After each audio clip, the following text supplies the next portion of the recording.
to thrilling tales of adventure. I'm Mardell, reading Captain Blood by Raphael Sabatini. Chapter 13, Tortuga. It is time fully to disclose the fact that the survival of the story of Captain Blood's exploits is due entirely to the industry of Jeremy Pitt, the Somersetshire shipmaster. In addition to his ability as a navigator, this amiable young man appears to have wielded an indefatigable pen, and to have been inspired to indulge its fluency by the affection he very obviously bore to Peter Blood. He kept the log of the 40-gun frigate Arabella, on which he served as master, or as we should say today, navigating officer, as no log that I have seen was ever kept. It runs into some 20-odd volumes of assorted sizes, some of which are missing altogether, and others of which are so sadly depleted of leaves as to be of little use. But if at times, in the laborious perusal of them, they are preserved in the library of Mr. James Speke of Comerton. Moreover, to a man, and not excluding Jeremy Pitt himself, in whose blood the call of the sea was insistent and imperative, those who had escaped with Peter Blood from the Barbados plantations, and who, consequently, like himself, knew not whither to turn, were all resolved upon joining the great Brotherhood of the Coast, as those rovers called themselves, and they united theirs to the other voices that were persuading Blood, demanding that he should continue now in the leadership which he had enjoyed since they had left Barbados, and swearing to follow him loyally whithersoever he should lead them. And so, to condense all that Jeremy has recorded in the matter, Blood ended by yielding to an external and internal pressure, abandoned himself to the stream of destiny. Vade viam interverunt is his own expression of it. If he resisted so long, it was, I think, the thought of Arabella Bishop that restrained him. That they should be destined never to meet again did not weigh at first, or indeed ever.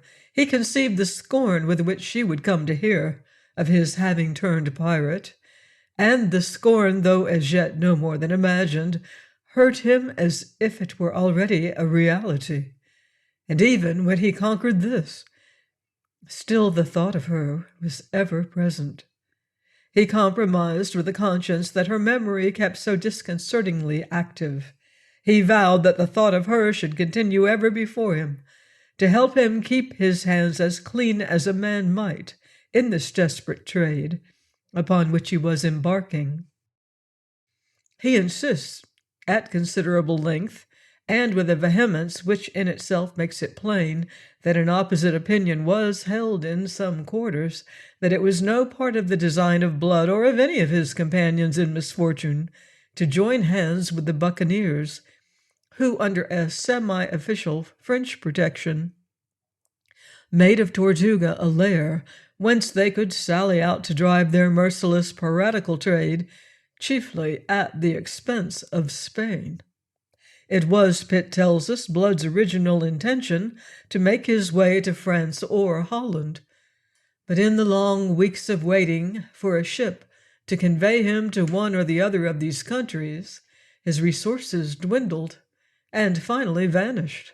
Also, his chronicler thinks that he detected signs of some secret trouble in his friend, and he attributes to this the abuses of the potent West Indian spirit of which Blood became guilty in those days of inaction, thereby sinking to the level of the wild adventurers with whom ashore he associated. I do not think that Pitt is guilty in this merely of special pleading, that he is putting forward excuses for his hero. I think that in those days there was a good deal to oppress Peter Blood. There was the thought of Arabella Bishop, and that this thought loomed large in his mind we are not permitted to doubt. He was maddened by the tormenting lure of the unattainable. He desired Arabella, yet knew her beyond his reach irrevocably and for all time. Also, whilst he may have desired to go to France or Holland, he had no clear purpose to accomplish when he reached one or the other of these countries. He was, when all is said, an escaped slave, an outlaw in his own land, and a homeless outcast in any other. There remained the sea, which is free to all, and particularly alluring to those who feel themselves at war with humanity, and so, considering the adventurous spirit that had once already sent him a roving for the sheer love of it, considering that this spirit was heightened now by a recklessness begotten of his outlawry, that his training and skill in militant seamanship clamorously supported the temptations that were put before him, can you wonder, or dare you blame him, that in the end he succumbed? And remember that these temptations proceeded not only from adventurous buccaneering acquaintances in the taverns of that evil haven of Tortuga, but even from Monsieur d'Ogeron, the governor of the island, who levied as his harbor dues a percentage of 1/10 of all spoils brought into the bay, and who profited further by commissions upon money which he was desired to convert into bills of exchange upon France. A trade that might have worn a repellent aspect when urged by greasy, half-drunken adventurers, boucan hunters, lumbermen, beachcombers, English, French, and Dutch, became a dignified, almost official form of privateering when advocated by the courtly middle-aged gentleman who, in representing the French West India Company, seemed to represent France herself. And so, although he might entertain no delusive hope of ever winning her for his own, of ever even seeing her again, yet the memory of her was to abide in his soul as a bittersweet, purifying influence. The love that is never to be realized will often remain in a man's guiding ideal. The resolve being taken, he went actively to work.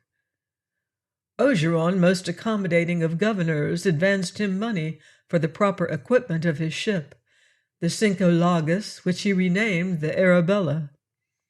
This after some little hesitation, fearful of thus setting his heart upon his sleeve, but his Barbados friends accounted it merely an expression of the ever-ready irony in which their leader dealt.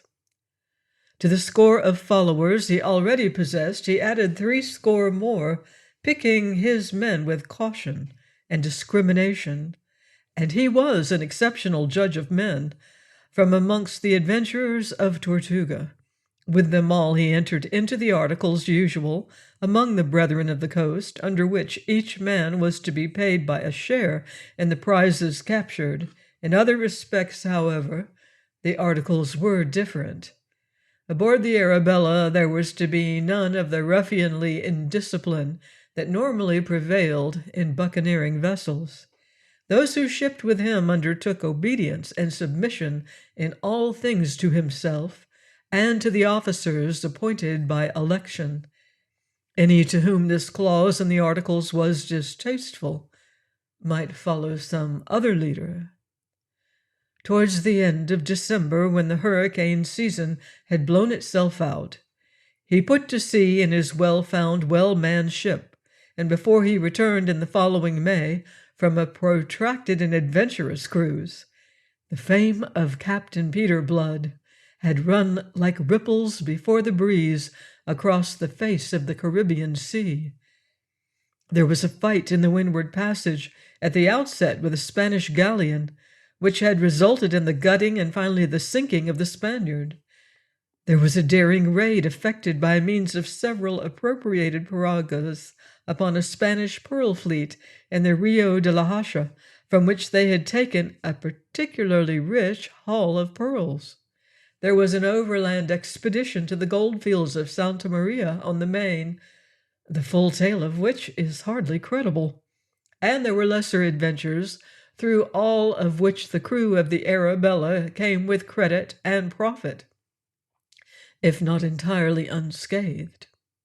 And so it happened that before the Arabella came homing to Tortuga in the following May to refit and repair, for she was not without scars, as you conceive, the fame of her and Peter Blood, her captain, had swept from the Bahamas to the Windward Isles, from New Providence to Trinidad.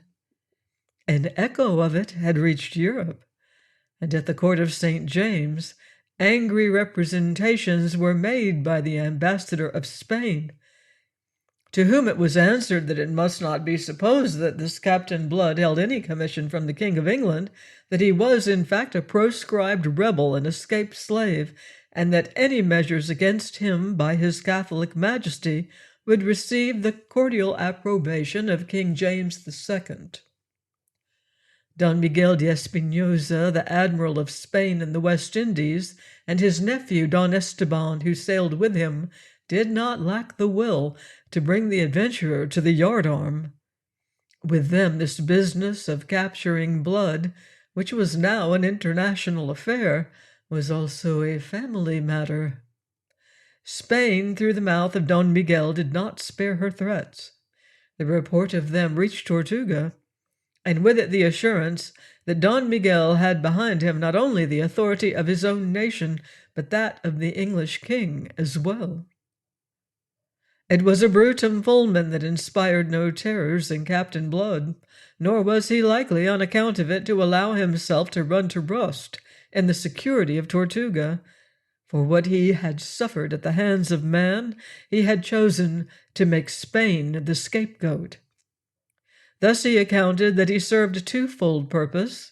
He took compensation, and at the same time served, not indeed the Stuart king, whom he despised, but England, and for that matter all the rest of the civilized mankind, which cruel, treacherous, greedy, bigoted Castile sought to exclude from the intercourse with the New World.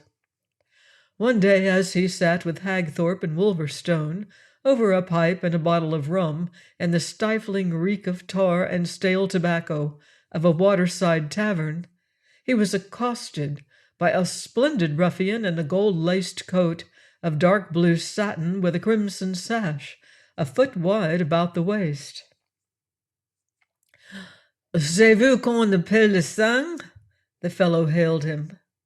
Captain Blood looked up to consider the questioner before replying. The man was tall, and built on lines of agile strength, with a swarthy aquiline face that was brutally handsome.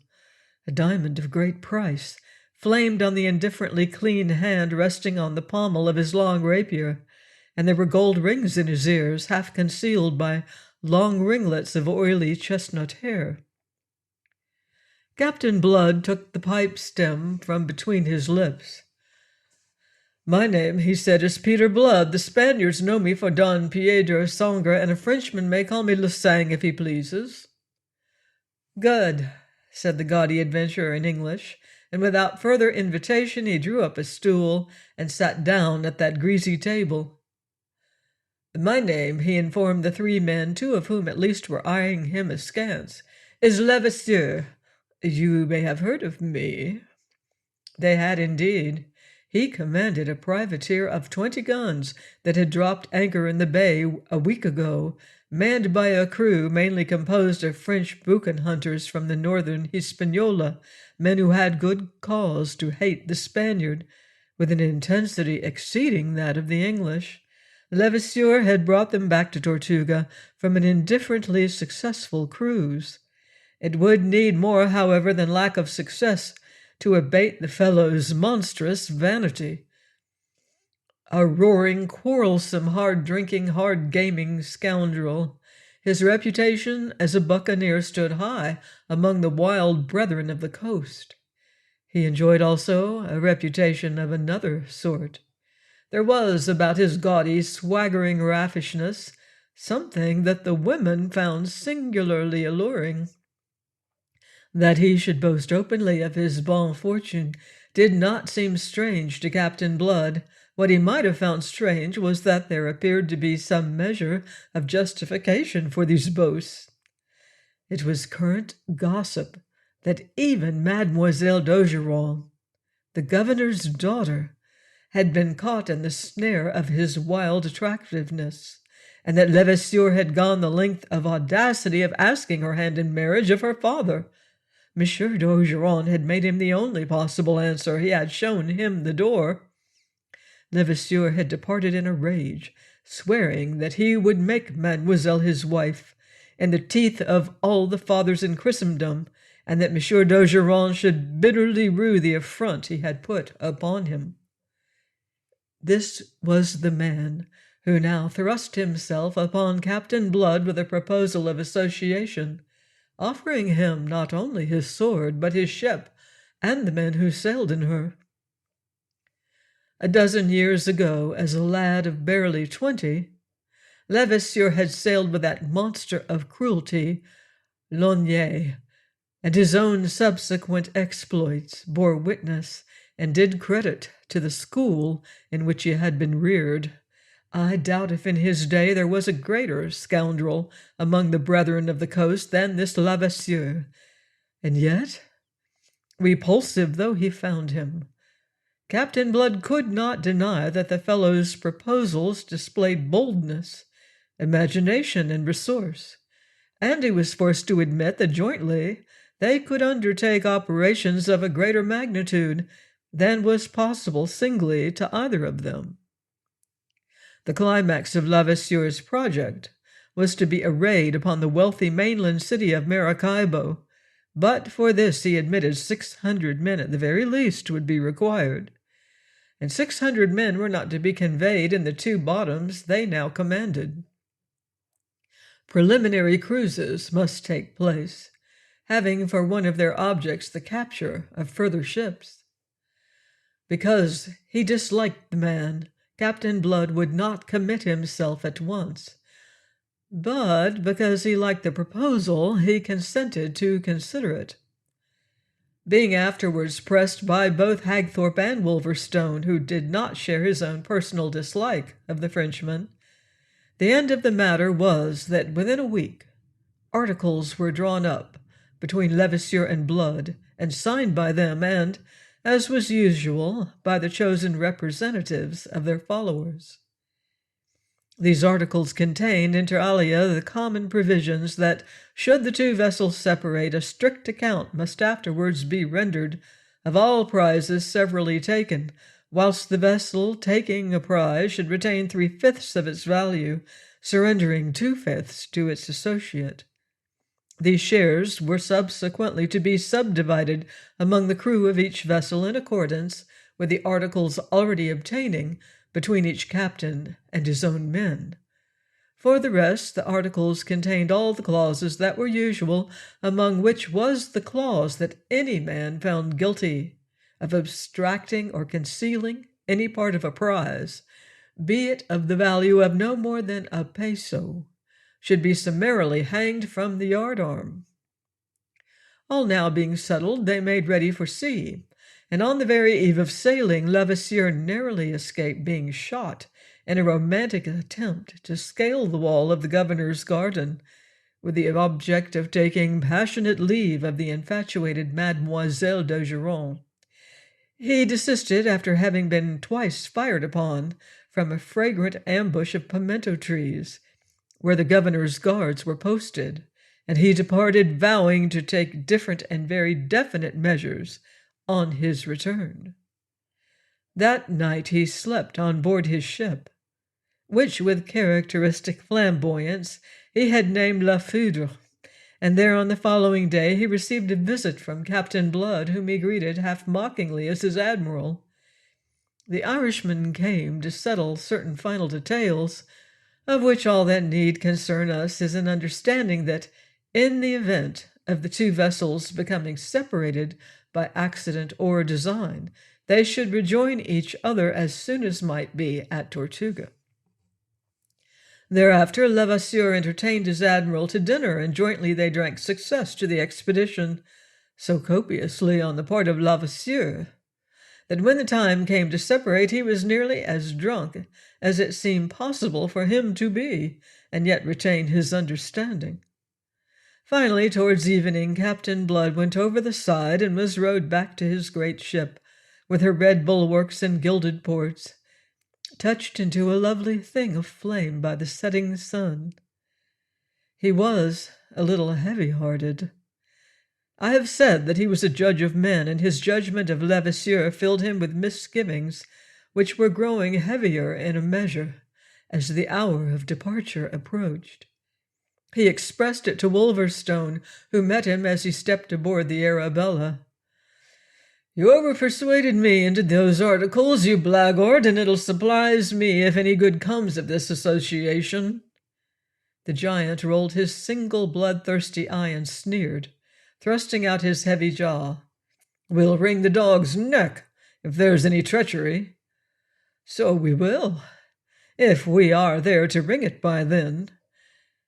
And on that, dismissing the matter, "We sail in the morning on the first of the ebb," he announced, and went off to his cabin. Please join me next time for another exciting adventure of Captain Blood by Raphael Sabatini, here on Thrilling Tales of Adventure.